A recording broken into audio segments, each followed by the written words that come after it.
With Star Wars being a rich and engaging universe, there are many aspects that a game could focus on. We have seen several great games that put us into the cockpit of different ships and we took part in space battles. Along with this, we wielded the power of the Jedi and participated in many firefights with the Empire. When creating a game within this universe, the options seem to be endless. But during the prequel era of games, we did not really experience what it was to be a bounty hunter. Episode 2, Attack of the Clones, introduced the fans to Jango Fett. John Knowles and his team were asked to make a game related to Episode 2. His management suggested that the team make a game that retold the events of the film, but John and his team were not interested in doing that. The developers looked at the film and wanted to find something specific within it that sparked their interest. After their review, they felt that Jango Fett was one of the more interesting new characters, and there was a lot still that was a mystery about him. The developers felt that they could use this as an opportunity to provide players with a game that allowed people to step in the shoes of a bounty hunter and tell a smaller story that filled in the gaps from the film. I present to you a look back at Star Wars Bounty Hunter.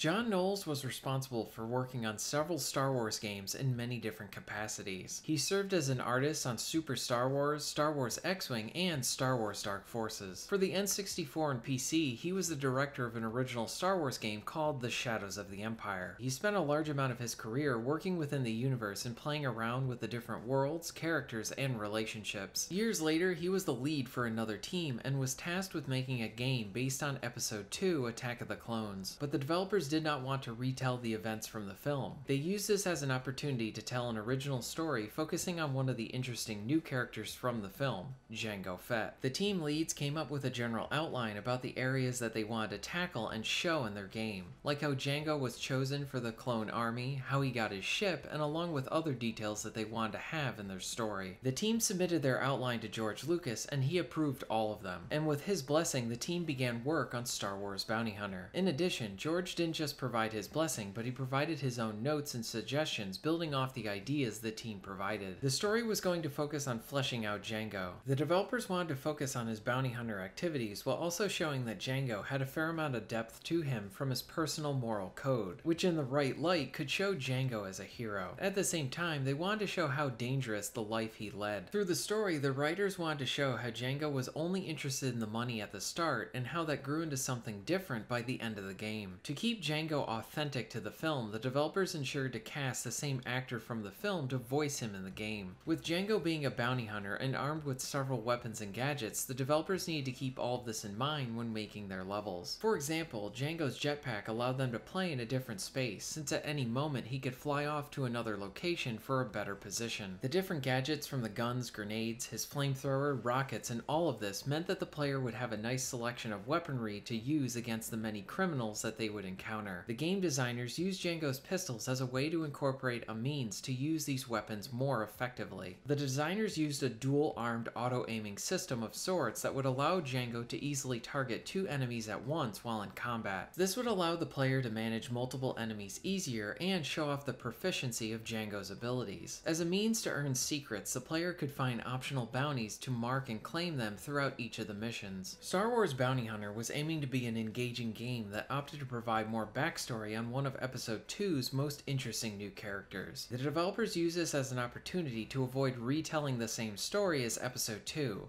but rather tell an original story that brought more depth to these characters. By having the blessing from George Lucas and the freedom to tell an original story, this allowed the team to play within an even larger sandbox and tell something that the fans had not yet experienced. In November 2002, Star Wars Bounty Hunter was released to the world.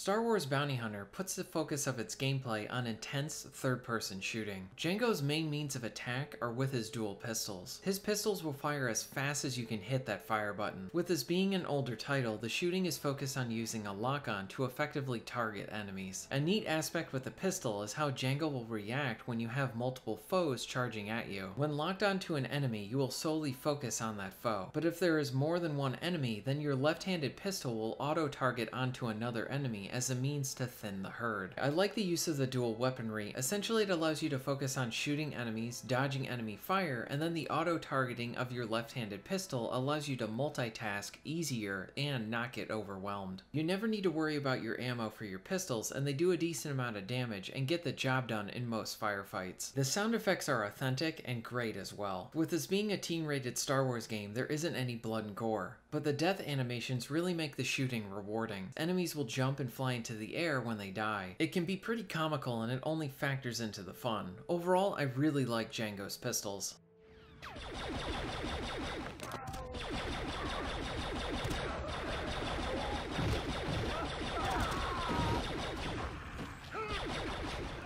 With Jango being a bounty hunter, he has access to a wealth of different gadgets to use. When it comes to other firearms, you have blasters for more firepower, grenade launchers, and a sniper rifle for ranged attacks. All of these additional weapons have limited ammo, but offer greater firepower than your pistols. Then Jango has access to his gadgets. He has his death darts that allow you to instantly kill most enemies. You can wrap targets, making them easier to grab for your bounties. One of my favorites is Jango's flamethrower. This is a great option for taking out close-range fighters pretty quickly. The flamethrower is where you see the game's great comedy as well, as you use it on innocent people and watch them run away. But Jango's options do not end here. You can also use your fists for some melee combat along with any stationary guns that you find. Early on, you gain the iconic and useful jetpack. You can use the jetpack as a means to traverse, along with a great way to dodge enemy fire or reposition yourself during a fight. The jetpack has a finite amount of energy, but it will recharge right when you land. When you combine the different weapons, gadgets, and your jetpack, you have a lot of options for the many combat encounters. When not in combat, there is some platforming you get to complete. This area of the game is not the smoothest and it feels pretty dated in the jumping and the grabbing, and it can feel pretty clunky. Thankfully, Jango will grab onto most ledges, making the jumping manageable. While this isn't the most engaging area of the game, it helps to break up the action. I really like how some of the levels are designed and set up. The third level has you going through it on foot, and midway through you earn the jetpack. After this point, you need to backtrack throughout the level, but now you're going through the same level again, but from a different perspective with the use of the jetpack. There are some additional objectives like finding bounties and capturing them for some unlockables. Sadly, this is an area that I would have loved to see expanded upon, but they do provide some fun distractions to earn some unlockable content. The game does a really good job of providing different locations to fight in. You will get to see a lot of different locations that are part of the Star Wars underworld. You will fight in back alleys and shipping hangars, the upper and lower parts of Coruscant, a forest, and even Tatooine. There's a decent variety of enemies from heavy melee foes, normal grunts, range fighters, turrets, and droids. The action can get really intense, and the game is not afraid to throw a lot of enemies at you all at once. In many instances, you will need to quickly adapt on the fly so that you don't get surrounded, along with trying to thin the herd without dying. The turrets can be your worst enemies as they can take you out pretty quickly. In some situations, the amount of foes can feel overwhelming, but it's really satisfying to complete all of these different combat arenas. There's a good amount of situations that help to change up the action as well. There's an entire sequence where you need to use your sniper rifle to cover your partner,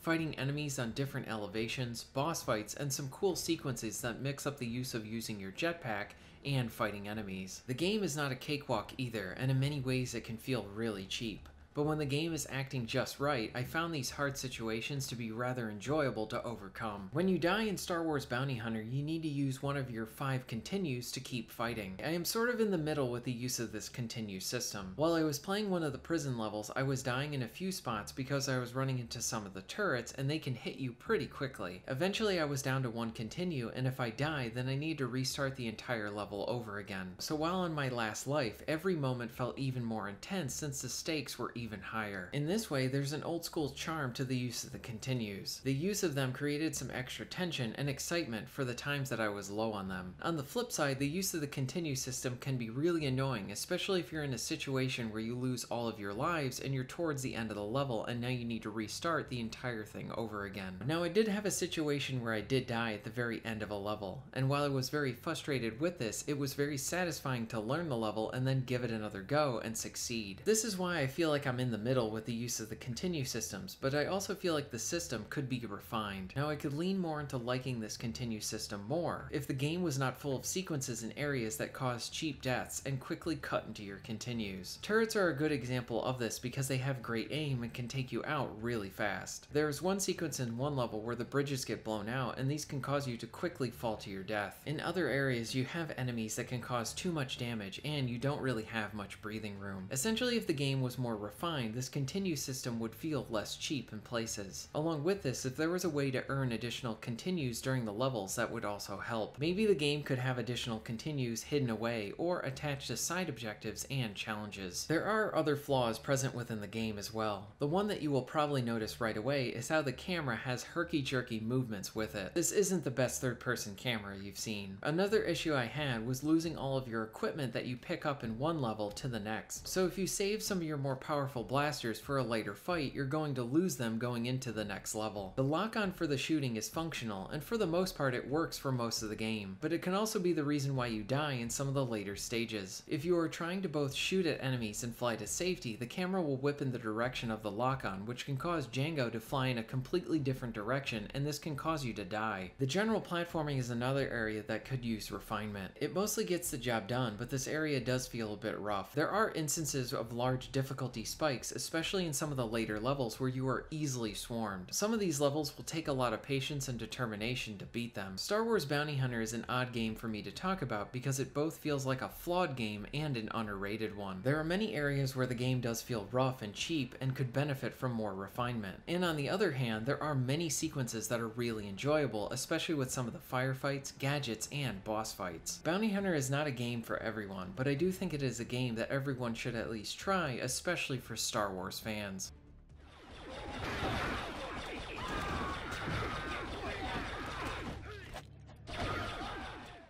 Now, I do want to touch on the story. This takes place before the events of Episode 2. Django is tasked with tracking down a Dark Jedi who is now the leader of a crime syndicate. This lends itself well to having some mystery to the plot and lends Django to travel across the Star Wars universe to track his target down. The story is mostly plot-driven, with some nice character moments between Django and his partner Roz. Roz brings some of the appreciated humor to the game and has some good chemistry with Django. This friendship is not the most in-depth, but the game does a good job of getting you invested into buying into this relationship. A lot of the story acts like a prequel to Attack of the Clones that helps to flesh out Django. We get to see how he got his famous ship, along with the start of his friendship with Zam. We also see why Django would want to take one of the clones for himself to have a son. The story is one of the best areas of the game. The narrative does a good job of showing the underworld of Star Wars while also remembering to have some fun by having some humor. Django has a bounty hunter he needs to contend with throughout the entire game, and this allows for some nice back and forth between these two adversaries.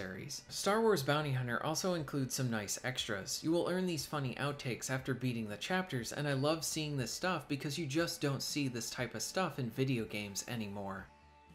Oh, the strong silent type. Ooh! Oh, that had to hurt.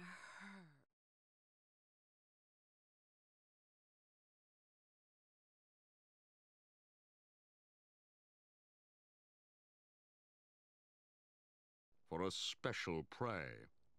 If you succeed, the reward will be in the amount of 5 million Republic credits. Star Wars Bounty Hunter is a flawed yet very underrated experience. It tells a solid story where we see Django essentially become the character we saw in Attack of the Clones, but now we get all of the development and backstory to flesh him out better. Star Wars has a vast amount of interesting areas to visit for its story, and this was a solid tale that revolved around the underworld of the universe. This was a smaller yet enjoyable story that didn't focus on the larger conflicts, but rather the smaller pieces that make up those situations. While there are plenty of flaws to the game, there's a great amount amount of areas that still shine to this day. Outside of the cheap deaths, the action is still enjoyable. I like how the wealth of gadgets, weapons, and the jetpack allow for a good amount of options during the combat. Finding ways to escape death and contend with a large amount of enemies is really exciting. But areas like the continue system, along with some of the rougher aspects of the game, can cause for a lot of frustration. You need to know what you're getting into if you are a newcomer for this title and manage your expectations. There's plenty to love here even with all the flaws. If you are a Star Wars fan and enjoy third-person shooters, then this is an easy recommendation. Thank you very much for watching.